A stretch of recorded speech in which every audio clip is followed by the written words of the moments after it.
Assalamualaikum warahmatullahi wabarakatuh. Perkenalkan, nama saya Muhammad Firzan. Saya dari kelas 4A Ilmu Pemerintahan dengan NIM 6670220056. Pada video kali ini saya akan mereview 14 jurnal yang dimana sesuai dengan topik riset penelitian, yaitu local strongman dan juga local bossism. Pokok bahasan dari jurnal ini adalah membahas faktor-faktor yang menyebabkan kekalahan Agus Sulistiono sebagai calon legislatif petahana dari PKB pada pemilu 2019 di Dapil Daerah Istimewa Yogyakarta. Faktor-faktor tersebut dilihat dari 3 indikator kekuasaan, yaitu terlihat, tersembunyi, dan juga tidak terlihat.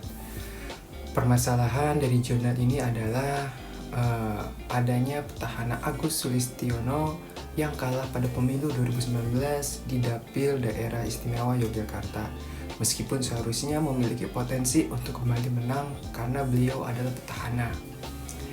Dari keunikan riset jurnal tersebut adalah bahwasannya Agus Sulistiono itu statusnya sebagai petahana yang telah menang selama 2 periode secara berturut-turut dan dikalahkan sekarang oleh pendatang baru, terlebih lagi dari partai yang sama, yakni PKB. Perolehan suaranya juga tidak bisa melampaui rekan satu partainya. Sukamto juga sebagai wajah baru dalam pemilu 2019. Secara logika, sebagai petahana peluang untuk memenangkan pemilu lebih besar daripada pendatang baru. Lalu temuan dari jurnal tersebut adalah bahwasannya kekalahan petahana Agus Sulistyo dengan Sukamto sebagai pendatang baru. Walaupun Agus Sulistyo ini memiliki basis sebagai petahana dan terdapat strategi kekuasaan terlihat dengan menggunakan kampanye. Dan yang tersembunyi menggunakan dukungan parpol, yaitu PKB dan politik uang. Dan yang tidak terlihat adanya dukungan dari tokoh agama, yaitu kiai dari NU. Tetapi tetap saja kalah Agus Sulistiono. Berbeda dengan Sukamto menang dari segi kampanye dan juga politik uang, di mana politik uang yang dilakukan Sukamto itu nominalnya lebih besar dibandingkan dari calon Agus Sulistiono. Sukamto juga menang pada strategi kampanye, di mana beliau lebih menekankan dari kampanyenya untuk mendapatkan suara dari masyarakat, ketimbang Agus Sulistiono yang strategi kampanyenya itu juga kurang. Pokok bahasan dari jurnal kedua ini membahas tentang peran modal sosial dan kultur serta dukungan dari tokoh agama, yaitu baik dari ulama dan juga Habib dalam politik, khususnya dalam konteks Pilkada DKI Jakarta pada tahun 2017. Juga menyoroti bagaimana Habib Idrus bin Hashim Atalas menggunakan modal sosial dan kulturnya untuk mendukung pasangan Anies dan juga Sandi. Permasalahan penelitian pada jurnal ini adalah bagaimana Habib Idrus bin Hashim menggunakan modal sosial dan kulturnya untuk mendukung pasangan Anies dan Sandi dalam Pilkada DKI Jakarta tahun 2017. Lalu keunikan dari jurnal ini adalah bahwasannya penelitian ini mengkaji peran modal sosial dan juga kultur serta dukungan dari tokoh agama, yaitu Habib Idrus bin Hashim dalam politik, terutama dalam konteks Pilkada DKI Jakarta. Temuannya adalah faktor kemenangan dari pasangan Anies Sandi, yaitu adanya dukungan dari local strongman itu sendiri, yaitu Habib Idrus yang juga menjabat sebagai petinggi DPD FPI DKI Jakarta, termasuk pendukung Otoritas Kebangkitan Rakyat dan bahkan dapat dianggap sebagai pendamping dan penasihat politik Habib Rizik.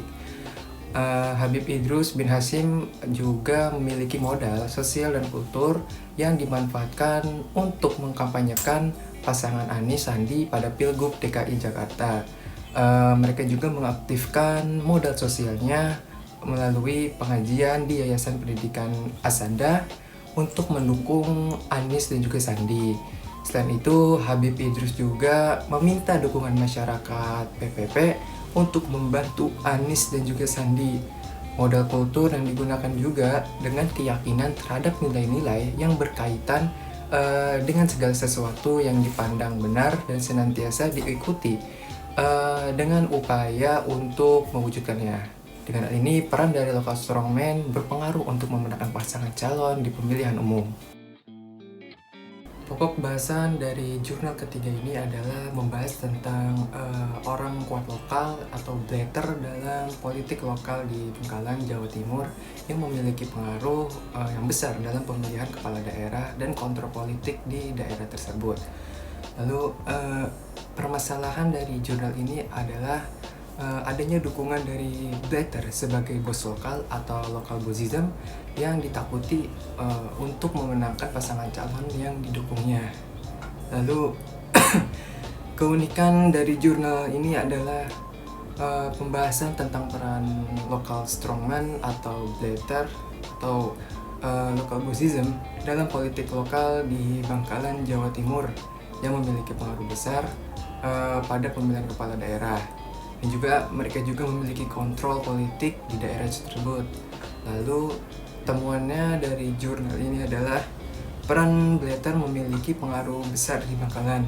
Blatter seperti Fuad Amin adalah tokoh karismatik yang diakui sebagai jagoan dengan pengaruh yang kuat terhadap masyarakat. Lalu pengaruh blatter ini sangat terlihat dalam mendukung pasangan calon. Seperti dalam Pilpres di 2014, di mana pasangan Prabowo-Hatta meraih suara hampir 81%, sementara Jokowi JK itu totalnya sekitar 18%. Dan ini merupakan suara sah di daerah tersebut. Kemenangan ini dipengaruhi oleh sosok blatter yaitu Fuad Amin yang menjabat sebagai tim sukses Prabowo-Hatta. Fuad Amin berhasil menggalang dukungan dari kiai dan juga jaringan blatter termasuk klebun ya, atau kepala desa, dan mengumpulkan sekitar 1.200-an lebih kiai dari Kabupaten Bangkalan serta dari Sampang, Pamekasan, dan juga Sumeneb untuk mendukung Prabowo Hatta. Dilanjut lagi juga ada pilkada seperti dukungan dari Makmur Ibu Fuad untuk periode 2013 dan 2018. Selanjutnya dari jurnal keempat, pokok bahasannya yaitu adanya peran orang-orang kuat lokal ataupun local strongman di pemilihan legislatif tahun 2019 di Kabupaten Bangka. Mereka terlibat dalam membantu calon legislatif untuk memenangkan pemilu dengan berbagai cara dan juga strateginya, termasuk segmentasi pemilihan, menentukan target, dan mobilisasi massa. Local strongman ini juga menjalin hubungan timbal balik dengan calon legislatif serta menggunakan pola berjejaring dan kontrol sosial dalam konsep local strongman oleh Migdal untuk memenangkan pemilu. Permasalahan dari jurnal ini adalah mengenai peran orang kuat lokal seperti tokoh agama dan juga pengusaha dalam pemilu legislatif 2019.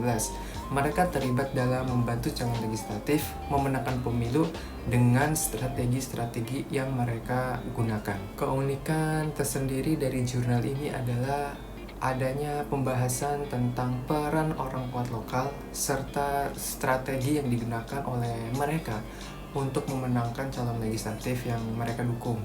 Lalu temuannya itu sendiri dari jurnal ini adalah strategi yang diterapkan oleh local strongman ini meliputi beberapa hal. Pertama, mereka lebih sering berkunjung ke masyarakat. Artinya local strongman ini terutama dari pengusaha, mereka berupaya mendekati diri dengan masyarakat melalui kunjungan yang lebih sering saat kampanye, sehingga masyarakat menjadi lebih akrab dengan calon. Lalu menerapkan pendekatan dialogis. Dalam hal ini tokoh lokal yang berperan adalah tokoh agama yang mendekati masyarakat melalui diskusi dan juga kajian dengan para jamaah. Biasanya para jamaah akan mengikuti arahan dari tokoh agama karena mereka menganggap pilihan yang disampaikan oleh tokoh agama, baik itu dari Ustadz Kiai, itu mereka anggap itu adalah pilihan yang terbaik. Lanjut pada jurnal kelima ini, pokok bahasannya yaitu adanya fenomena local strongman dalam politik di Kabupaten Kuantan Singingi dengan fokus pada peran Sukarmis, seorang politisi senior dalam mendukung kemenangan politisi muda seperti Andi Putra dalam kompetisi politik lokal. Pada jurnal ini juga mengungkapkan bahwa lokal strongman seperti Sukarmis ini memiliki pengaruh yang sangat besar dalam struktur birokrasi dan juga politik. Permasalahan dari jurnal ini adalah bahwasannya adanya pengaruh dari lokal strongman seperti Sukarmis dalam politik lokal di Kabupaten Kuantan Sengingi pada pemilihan umum. Lalu keunikan dari jurnal ini adalah dukungan dari Sukarmis yang memiliki pengaruh dalam politik lokal dan mendukung politisi muda yaitu Andi Putra. Selanjutnya, temuan dari jurnal ini bahwasannya Sukarmis memiliki banyak prestasi dalam ruang politik, terutama dalam ruang lingkup lokal daerah Kabupaten Kuantan Sengingi, mulai dari mantan Ketua DPD 2 Partai Golkar Kuansing, mantan Bupati Kuansing yang menjadi 2 periode, DPRD Provinsi Riau. Lalu kemenangan Andi ini juga tidak terlepas dari dukungan Sukarmis. Pengaruhnya ini memiliki dampak yang sangat besar, di mana Sukarmis itu juga merupakan mantan petahana dan juga disukai oleh banyak masyarakat. Bahwasannya ini kan juga tidak menutup kemungkinan pengaruh dari Sukarmis ini membawa kemenangan dari calon politik muda yaitu Andi Putra. Pada jurnal ke-6 ini membahas peran Warok sebagai local strongman dan juga bagaimana Warok memantikan politik uang dalam kontes di Pilkada 2020 yang berada di Kabupaten Ponorogo. Selanjutnya, permasalahan dari jurnal ini adalah bahwasannya bagaimana Warok sebagai local strongman memiliki pengaruh yang signifikan dalam politik lokal di Ponorogo. Mereka tidak hanya berperan sebagai pemimpin yang dihormati, tetapi juga mereka memiliki pengendalian sosial yang mempengaruhi hasil dari pemilihan dengan cara menghentikan praktik politik uang untuk yang dilakukan oleh lawan politiknya. Keunikan dari jurnal ini bahwasannya membahas tentang peran Warok sebagai local strongman. Selain itu juga mengungkapkan konflik antara organisasi Warok yang berbeda, lalu strategi penghentikan money politik, serta peran Warok sebagai motor penggerak politik dalam pemilihan kepala daerah. Selanjutnya, temuan dari jurnal itu sendiri bahwasannya Warok mendukung pasangan calon bupati yang diusung oleh organisasi Terhate dan juga Winongo dengan membentuk kelompok alap-alap Samper Nyowo untuk memobilisasi masyarakat dan menjalankan strategi politik pasangan calon tersebut. Warok juga terjun langsung dalam proses kontestasi politik, baik itu menjadi petugas partai, simpatisan partai, dan juga kepala desa di wilayah masing-masing. Kemenangan ini dirasakan pada pemilihan bupati di tahun 2020 Kabupaten Ponorogo, yaitu Sugiri Sancoko yang mengalahkan petahana Ipong. Strategi lain yang digunakan Warok untuk mengalahkan lawan dari pasangan yang didukungnya adalah Warok menghentikan praktek money politik dari lawan dengan strategi pengawasan gerakan lawan dalam menyebarkan money politik, melakukan tindakan tegas dan memaksa terhadap pelaku yang melawan serta melaporkannya pelanggaran tersebut kepada Panwaslu dan juga Bawaslu. Pada jurnal ke-7, pokok bahasan ini membahas pada praktek politik patronas dan juga klientelisme pada Pilkada serentak Kabupaten Bogor tahun 2018, di mana kepala desa Gunung Pincong sebagai local strongman digunakan oleh tim sukses salah satu calon untuk memobilisasi massa. Lalu, permasalahan dari jurnal ini bahwasannya mencakup praktik politik uang, patrones dan juga klientelisme yang terjadi selama Pilkada serentak berlangsung di Kabupaten Bogor tahun 2018 dengan menggunakan kepala desa Gunung Pincong sebagai local strongman yang sangat berpengaruh di daerah tersebut. Keunikan dari jurnal ini bahwasannya calon bupati yaitu inisial AY meminta bantuan local strongman kepada Oman sebagai kades Gunung Pincong, di mana Oman menggunakan strategi vote buying karena masyarakat di sana buta akan politik dan juga kekurangan ekonomi, jadi lebih mementingkan ekonomi. Selanjutnya, temuan dari jurnal ini adalah bahwasanya kuasa patronas di desa Gunung Pincong dipegang kuat oleh Oman sebagai kades. Lalu Oman juga merupakan tuan tanah memiliki toko bangunan dengan 3 cabang, maka Oman juga bisa memobilisasi kliennya untuk membantu kepentingan atau politiknya. Salah satu kemenangan calon Bupati AY, salah satunya dari bantuan Oman. Oman menggunakan strategi voting buying, yang dimana Oman tahu bahwasannya masyarakat di sana itu bukan politik, mereka lebih mementingkan ekonomi. Karena ekonomi di sana kurang mumpuni, maka Oman memanfaatkan hal tersebut. Praktek politik uang juga ini diproduksi oleh sistem Petronas yang melahirkan budaya-budaya hegemoni yang dilakukan oleh local strongman terhadap masyarakat. Pada jurnal ke-8 ini, pokok bahasannya yaitu membahas tentang bos lokal atau lokal bossism dalam kontestasi politik di kota Kendari dalam Pilwali tahun 2024. Permasalahannya dari jurnal ini bahwasannya persaingan bakal calon perempuan pada pemilihan wali kota di kota Kediri dan adanya peran lokal bossism yang terjadi di sana. Lalu keunikannya tersendiri bahwasannya jurnal ini memiliki keunikan dalam menggali peran dan pengaruh bos lokal dari berbagai latar belakang dalam kontestasi politik di kota Kendari. Lalu menyoroti juga penggunaan media sosial sebagai platform komunikasi kampanye politik.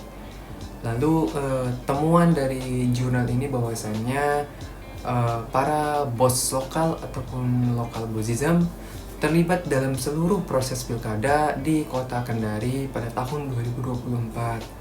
Pada pilkada kota Kendari ini, fenomena keterlibatan kekuatan dari lokal bossism masih banyak ditemukan dalam strategi kemenangan kandidat.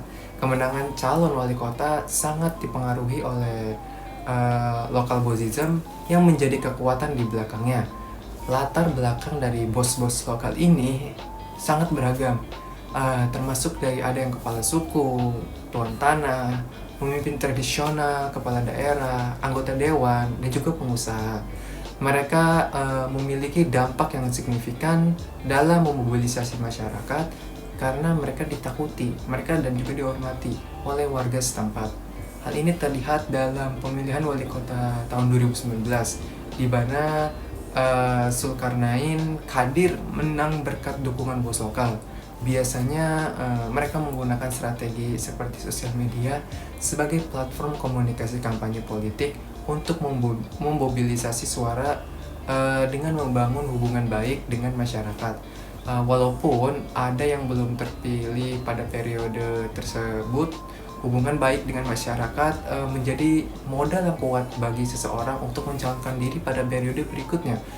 Kita lihat di tahun 2024 ini, seorang calon perempuan wali kota menggunakan lokal bossism untuk mendukung kampanyenya guna memperoleh banyak suara, dan ini akan ditentukan pada pilkada yang akan dilakukan tahun 2024 ini. Pada jurnal ke-9 ini, pokok bahasannya adalah adanya pengaruh orang kuat lokal seperti jawara dan juga kemunculan kota kosong yang membuat masyarakat merasa tidak terpuaskan. Selanjutnya, permasalahan dari jurnal ini bahwasannya adanya kota kosong yang terjadi di Kabupaten Lebak pada Pilkada 2018 dan juga adanya keterkaitan dari orang kuat lokal seperti jawara. Lalu, keunikan dari jurnal ini adalah terletak pada pembahasan tentang pengaruh identitas orang kuat lokal atau local strongman seperti tokoh masyarakat jawara dalam Pilkada 2018 di Kabupaten Lebak ini, serta fenomena kota kosong dalam pemilihan kepala daerah di Lebak. Temuan dari jurnal ini bahwasannya terjadi kota kosong dalam Pilkada Kabupaten Lebak tahun 2018 itu disebabkan oleh kekuatan dan juga dukungan yang terlalu kuat di belakang pasangan calon petahana, yaitu Iti dan juga Ade, sehingga tidak ada pasangan calon yang berani untuk melawan mereka. Sosok di belakang ini merupakan tokoh masyarakat jawara yang sangat dihormati keberadaannya di Kabupaten Lebak. Mereka terlibat mulai dari proses sebelum pemilu hingga menjelang pemilu. Terus mereka juga termasuk dalam pengambilan keputusan partai politik dalam membentuk koalisi pada calon pasangan kepala daerah ini. Tidak adanya partai politik yang mau untuk membentuk proses baru dan juga mengusung pasangan calon untuk melawan calon petahana yang menjadi faktor utama terjadi kotak kosong dalam pemilihan tersebut. Selanjutnya pada jurnal ke-10 ini, pokok bahasannya adalah peran penting civil society dalam demokratisasi lokal, perlunya independensi dan juga karakter swadaya dalam organisasi non-pemerintahan, dukungan materi yang seharusnya berasal dari masyarakat, dan juga munculnya shadow state dan juga local strongman itu sendiri. Lalu permasalahan dari jurnal ini bahwasannya adanya dominasi keputusan oleh lapisan elit penguasa yang berkolaborasi dengan elit-elit masyarakat. Munculnya aktor shadow state dari local strongman dan juga keterbatasan kapasitas pemerintah dalam memenuhi kebutuhan masyarakat, serta perlu adanya partisipasi masyarakat untuk mengawasi jalannya sebuah politik di daerah. Keunikan dari jurnal ini bahwasannya bagaimana civil society ini melakukan pengawasan yang berada di daerah lokal untuk mengawasi sebuah proses dari politik yang terjadi tanpa adanya keterkaitan dari shadow state dan juga local strongman. Selanjutnya temuannya yaitu ada salah satu faktor yang menyebabkan semakin kuatnya gejala pemerintahan informal ini, yaitu adanya munculnya aktor shadow state dari para penguasa lokal yang kuat melalui sebuah proses demokratisasi dan juga desentralisasi. Para penguasa lokal ini mendapatkan kesempatannya untuk menduduki posisi-posisi penting di sebuah lembaga pemerintahan daerah. Dibandingkan dengan masa-masa sebelumnya, masyarakat sipil seharusnya memberikan kontribusi yang begitu besar bagi dinamika politik lokal. Peran ideal yang harus ditampilkan itu harus menjadi kekuatan penyeimbang dari dominasi negara. Peran sebagai penyeimbang ini akan menjadi optimal jika dijalankan dengan baik. Demokratisasi ini juga di tingkat lokal akan berjalan dengan baik apabila ruang partisipasi politik masyarakat itu melalui badan masyarakat sipil itu terbuka lebar. Pada jurnal ke-11 ini, pokok bahasannya adalah bagaimana budaya lokal seperti gamohing di Flores Timur digunakan sebagai strategi untuk meraih dan juga mempertahankan kekuasaannya serta memenangkan pemilihan legislatif. Lalu permasalahan dari jurnal ini adalah longgarnya sistem pemilu di Indonesia yang tidak membatasi masa jabatan dari para anggota legislatif, yang memungkinkan munculnya orang-orang kuat lokal ataupun local strongman di daerah dan juga di Indonesia. Selanjutnya, keunikan tersendiri dari jurnal ini terletak pada fokusnya terhadap penggunaan budaya lokal, khususnya gamohing di Flores Timur sebagai strategi untuk meraih dan juga mempertahankan kekuasaan politik. Jurnal ini juga menyoroti bagaimana Robertus Ribon berhasil memanfaatkan gamohing pada modal politik yang beliau lakukan. Temuan dari jurnal ke-11 ini bahwasannya gamohing yang seharusnya menjadi budaya lokal kini berubah menjadi alat politik yang efektif. Robertus Ribon berhasil memanfaatkan gamohing untuk memenangkan 4 kali pemilihan legislatif di Kabupaten Flores Timur. Strategi ini melibatkan pembentukan kelompok basis pemilihan, kunjungan rutin ke masyarakat, dan juga pemberian bantuan material dan juga non-material. Beliau juga menerapkan strategi sebuah penguatan, bujukan, rasionalisasi, dan juga konfrontasi untuk mempertahankan kekuasaan politiknya. Fenomena ini dikaitkan dengan konsep politik kain timur sebagai sebuah instrumen untuk meraih kekuasaan. Jurnal ke-12 ini pokok bahasannya yaitu adanya pergeseran peran tuan guru dalam kontestasi politik lokal di NTB. Jurnal ini membahas bagaimana tuan guru yang awalnya berperan sebagai penggerak politik dan juga promotor pembangunan pada masa Orde Baru telah berubah menjadi aktor politik utama pada era reformasi. Lalu permasalahan dari jurnal ini adalah adanya pergeseran peran tuan guru dalam kontestasi politik di lokal. Pergeseran ini menimbulkan sebuah dampak negatif seperti politik kekerabatan dan juga dugaan korupsi politik. Selanjutnya, keunikan dari jurnal ini menyoroti bagaimana tuan guru yang awalnya berperan sebagai penggerak politik dan juga promotor membangun pada masa Orde Baru telah berubah menjadi aktor politik utama pada era reformasi. Dan temuannya dari jurnal ini, tuan guru mengalami pergeseran peran dari penggerak politik dan promotor pembangunan pada masa Orde Baru menjadi aktor politik utama pada era reformasi. Keberhasilan tuan guru ini dalam kontestasi politik didukung oleh jaringan kelembagaan yang luas, termasuk dari pesantren, layanan sosial, dan juga bisnis. Sebagai orang kuat lokal atau biasa disebut dengan local strongman, tuan guru memanfaatkan modal sosial dan juga politik mereka untuk memenangkan sebuah kontestasi politik mereka. Kehadiran tuan guru dalam politik lokal ini juga menimbulkan sebuah indikasi yang begitu negatif seperti politik kekerabatan dan juga dugaan politik korupsi. Di jurnal ke-13 ini, pokok bahasannya peran aktor dan juga jejaring informal dalam mempengaruhi proses pemilihan di Bangka Selatan pada tahun 2015 lalu. Permasalahannya dari jurnal ini adalah bagaimana peran dan juga metode serta jaringan yang dimainkan oleh aktor informal dalam pemilu kada di tahun 2015 pada Kabupaten Bangka Selatan. Selanjutnya, keunikan tersendiri dari jurnal ini bahwasannya pemilu kada di Bangka Selatan ini ada keterlibatan dari aktor-aktor lokal yang tidak hanya berasal dari partai politik, tetapi juga dari kalangan-kalangan pengusaha, ulama kampung, dan juga pemimpin lembaga swadaya masyarakat. Bisa dikatakan mereka ada sebuah orang-orang kuat ataupun local strongman di daerahnya.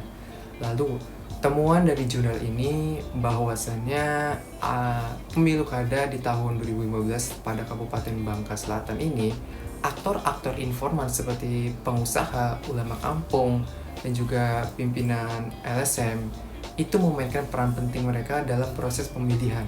Mereka menggunakan modal sosial mereka atau wilayah, ekonomi, dan juga budaya yang berbeda-beda tentunya untuk mempengaruhi hasil pemilihan. Sedangkan pengusaha mengandalkan modalitas ekonomi mereka berupa finansial.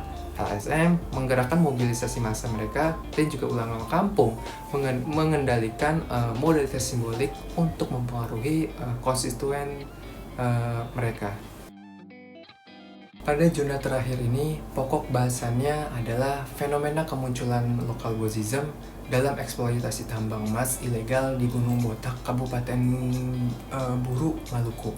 Kehadiran mereka ini menyulitkan upaya pemerintah daerah dalam menutup sebuah tambang ilegal di sana.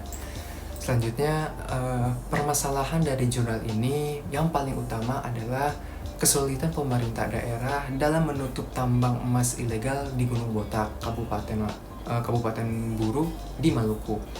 Hal ini disebabkan oleh banyaknya kepentingan yang terlibat dalam aktivitas pertambangan ilegal tersebut, terutama dari lokal bozism.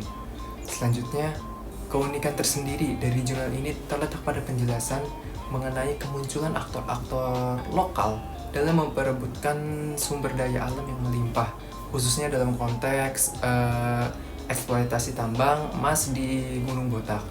Lalu yang terakhir, temuannya dari jurnal ini bahwa kemunculan dari bos-bos lokal ini atau lokal bozism seperti kelompok Keda yang berada di Gunung Botak, Kabupaten Buru di Maluku merupakan respon terhadap kebijakan pemerintah terkait penutupan tambang emas ilegal.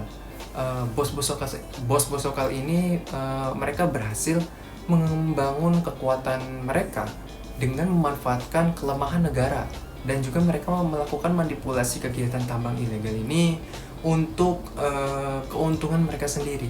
Mereka menggunakan berbagai cara ataupun strategi, termasuk kekerasan dan juga patron klien untuk mempertahankan kekuasaan mereka.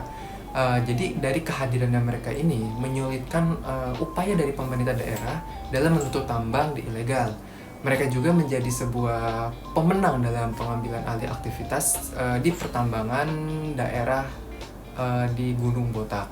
Sekian dari saya, kurang lebihnya mohon maaf apabila ada suara-suara yang kurang jelas dari diri saya mohon maaf karena masih berada di fase pemulihan.